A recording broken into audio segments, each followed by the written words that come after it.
আসসালামু আলাইকুম রহমতুল্লাহ। আলহামদুলিল্লাহ, আবার চলে আসলাম আপনাদের সাথে আমাদের কবুতরগুলোর আপডেট শেয়ার করার জন্য। এর আগের ভিডিওতে দেখিয়েছিলাম যে ওরা ডিমগুলো নিয়ে বসে আছে। তো মাশাল্লাহ, ওদের ডিমগুলো থেকে বাচ্চা বেরিয়ে আসছে। তো গত ভিডিওতে বলেছিলাম আপনাদের সাথে যে আমাদের বাসায় এই ইঁদুরের আক্রমণ হয়েছিল। তো ইঁদুরগুলো আমাদের সবগুলো কবুতর, প্রায় মোস্ট অফ দ্য কবুতরই খেয়ে ফেলছিল।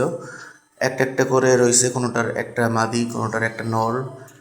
আমার এই কালদমের পেয়ারটাই শুধু পুরনো, একদম সেই আগের পেয়ারের মধ্যে একটা পেয়ার যেটা অক্ষত ছিল, যার কোথাও কোনো আচরণ করতে পারেনি ইঁদুর।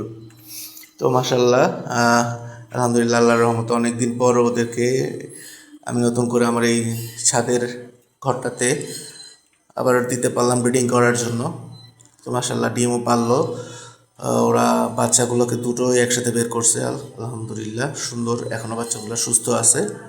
তো সবাই একটু প্রে করবেন, দোয়া করবেন ওদের জন্য, বাচ্চাগুলোর জন্য, যাতে এই বাচ্চাগুলোর নেক্সট আপডেট আপনাদের সাথে শেয়ার করতে পারি।